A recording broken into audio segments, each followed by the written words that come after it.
We'll start this off, though. Talk about your boy, Noah Lyles. I don't even know who I'm talking to right there when I say your boy. I would just be honest with you.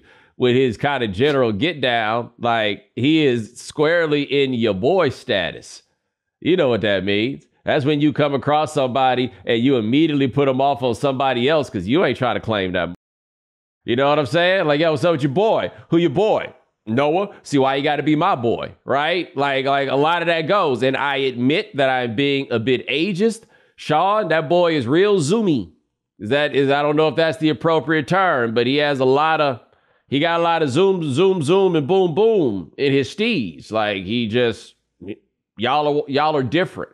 Yeah, he's kind of one of those people that talks in memes and, and anime quotes versus just having a normal conversation. Dude, he's 26 years old, right? Like, he is a product of this generation. And I watched a little bit of that Sprinter show on Netflix. It's him and his mom, his girlfriend, like all these different people around him. And I don't know, I think the show's worth checking out. But I think he talked about this on the show, and he said this in a tweet. He said he got asthma, allergies, dyslexia, ADD, anxiety, and depression. But I will tell you that what you have does not define what you can become. Why not you? Sean, that's just the A's and the D's. Yeah. Yeah, it's like I don't know what he gonna talk about if he get to the F's. Yeah. Like, goddamn, all of them? Checking all the boxes. Sheesh, man. I saw that all in a list, and I'm like, damn, you are perseverance. You know what I'm saying? Good gracious. It reminded me of when you get those ads for medication and the side effects or the symptoms afterwards. Like, that's what it felt like reading. Yes. I'm afraid of clicking on that tweet because now the algorithm is just about to send me everything on this stuff, everything they have. But I didn't realize, man, he get people charged up, right? Like, he had made this point about world championships, NBA versus track or whatever it is, and he said that the NBA world championship is not a world championship. Sean, you got the footage of him doing that a few months ago. World champion of what? The United States? You know, the thing that hurts me the most is that I have to watch the NBA finals and they have world champion on their head. World champion of what? The United States? Don't get me wrong. I love the U.S. at times, but that ain't the world. That is not the world. We are the world. We have almost every country out here fighting, thriving, putting on their flag to show that they are represented. There ain't no flags in the NBA. First of all, I love the U.S. at times is a bar, guys. You notice he got halfway out on that when it was like, whoa, wait a minute. Yeah, he was like, oh, no, sir, Bob. Y'all ain't about to call me that. No, sir. He was like, I love the U.S. at times. Like, he pumped the brakes on that one, and then he went into it. And Sean, people like especially basketball folks were really, really mad about this. From what I could tell, I was shocked by how mad people were about that. There's a photo of a bunch of NBA players commenting under that video on Instagram. And it's every star player you'd imagine being pissed. And, we have Greg here who works on New Heights. And he even said the Kelsey brothers did not like that too much. And they were, because as athletes in the NFL, they think they're still at the top of the competition. So it reached multiple athletes across the spectrum. Yo, I get it if you were a little miffed. And yes, if you are the best basketball team in America, you are the best basketball team in the world. That's a logical thing that you can say, though you can make the argument this is they don't have the full on competition to get into it. Now, I think really when it comes down to it, Lyles, I could make a better point for him on his side. It's a point that's been discussed, and it's why what happened with him on Sunday in the 100-meter final is such a big deal. Okay. when he says that we got all these flags out here, all these countries, and the NBA don't got no flags. The NBA does have other flags, right? But like the NBA, well, super high level basketball, or just really basketball in general, it ain't played in but so many places. You know what I mean? Like, they not playing it everywhere. And by the way, as I sit here, something that I just thought about and hadn't considered, when I was a kid and the Russians and the United States was the Hatfields and McCoys, they used to be about that basketball. Where they at? I ain't heard about Team Russia, Team Soviet, Team nothing. Not even none of the baby bells, like when they broke up. You know what I'm saying? I ain't heard about none of them playing basketball in forever. I don't know. But anyway, they only really do this basketball thing in so many places, right? They still out here doing that air up there shit and like going over to Africa and randomly finding a tall dude and getting them to hoop, right? Like, it's just, it's just different. Everybody in the world is out here running.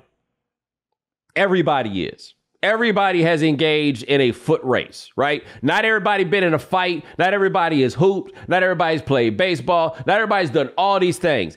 Everybody's been in a foot race. Even your fat ass has been in a foot race, right? You have. You lost, but you was in it. You know what I'm saying? But anyway, everybody's been in a race. And if you win the 100 meters at the Olympic Games, right? And I think he was talking about the world championships in that clip. But if you win 100 meters in the Olympic Games, you can pretty confidently say you're the fastest man in the world. Period. You can say that, right? I don't think that there is any person out there that could have been the champion at running the 100 meters that for whatever reason never got a chance to run fast. Just don't think so. Just don't see it, right? You, the world champion in one of them track events, you it. Right? Because Sean, you think about it, man, you don't really need no equipment to run. Like, you might need some equipment to train, but you don't need no equipment to run. All you need is somewhere to go. That's it. Right? You got somewhere to run. You got somewhere to get your stride out. You got where you need to get it done. And the 100 meters was on Sunday. And I'm going to tell you how it went for me. And I feel so bad about how it played out. I set alerts on my phone for the women's 100 meter and the men's 100 meter because I wanted to make sure to miss it. I didn't want to miss it. And they gave the time it started. And like, I couldn't exactly tell how diligent they was going to be. But I was also getting a little bit impatient because the stuff they were showing that wasn't 100 meters wasn't really that interesting. You know what I'm saying? Like, I think I saw somebody in the water jumping race. I didn't really feel like doing that. Like, they was patching into like, the white people Olympic events, where it's just be white people. You know what I mean? I ain't really want to watch none of that. Ain't nothing wrong with white people, you know what I'm saying? But like when it's the Olympics and maybe like other than the swimming, when you look up and it ain't nothing but white people in the Summer Olympics, no less, that's what the Winter Olympics are for. Anyway, I got in a little bit late and I turned it on and I saw it was late and I saw everybody trying to figure out who won. And I was like, oh, so I closed my eyes and I hit rewind and I opened my eyes back up and rewound and it got to the start and I saw them flying out there. And I ain't gonna lie. When I saw them people looking up and trying to see who won, they were focusing in on Noah Lyles like they thought he had a chance to win. And then I was watching the race and it ain't look like he had no chance to win whatsoever. None. And then at the end, it was this.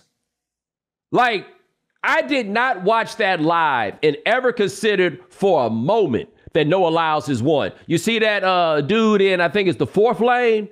That big old Jamaican fullback, old DK Metcalf looking motherfucker right there. It looked obvious that he had won, right? It seemed very, very clear. I know DK Metcalf isn't a fullback, whatever. It seemed very, very clear that DK had won that race, right? And then next thing you know, Noah Lyles is holding up his name and his card and he going around in a circle. And I'm like, dog, you think you just gonna make yourself the winner, huh? And he won. And what you can't see from that still photo, and we got to give you the still photo because the Olympics will come. They will go repossess everything Wave has if we try to run one of them photos. I don't understand how it is that Noah Lyles got himself up to that line without literally diving into first base. It looked like just out of nowhere, he decided to go get it. And I said on Twitter that he is the king of the last laugh. And what I meant by him being the king of the last laugh was that he did not, I don't think he won his preliminary heat. I don't think he won his semifinal heat, but somehow he managed to win the whole thing. Like, he's not the favorite in the 100. The 100 ain't even really his bag. He's like Usain Bolt in that sense, where the 200 is really his bag. But somehow at the end, I don't know if he hit a nitrous button. I got no explanation for what he did, but he got out there and he got that win. And I looked at my mentions and I was like, guys, this is a polarizing figure. Good gracious. Now, don't get me wrong. I thought he was a dork. I really, really did going into this. And you know why I thought he was a dork? Sean, you see that commercial they was doing for the Olympics where he was in that meeting wearing that get up? They played that commercial every single time. I think it was for like a credit card company or something. No, it was for, I'm talking about the one for the Olympics. It was for NBC. Yes, that one. Yes, yeah. Pushing the Olympics. I can't really tell you what I'm thinking about in terms of how he was dressed because you're going to misunderstand what I mean, but he dressed just like this one dude. And so I just thought he was a dork. And then I admit, I watched a couple episodes of the Sprinter Show and I realized he's not a dork. He's just a new dude. He knew that the interesting thing, though, about him being a new dude in track is that, like, track been producing new dudes for a really long time, okay? Track has always been overrun with new dudes. Go look up that video Carl Lewis made, the music video. That is the pinnacle of new dudiness. What was the dude's name? John Woodard, the dude who said that Carl Lewis finished, quote, butt naked last, unquote, at the Olympic trials in 1992. That was a very, very, very new dude, okay? Them cats is always fresh out the plastic, brand new dudes. And so when you put Noah Lyles out there, he don't seem like a new dude because he just seemed like a track dude. And you don't even think of track dudes as being new dudes just because they act like track dudes. They different kinds of dudes. And so as I watched the Sprinter Show, I realized, oh, he's just a new dude. Oh, okay. He didn't bother me nearly as much. Also, shout out to him. You get to talk all the smack you want after you win the 100-meter dash. You the king of everything after you win that. Like, I got news for you. Ben Johnson won the 100-meter dash. They went and took his gold medal back. Don't matter to me. I saw it.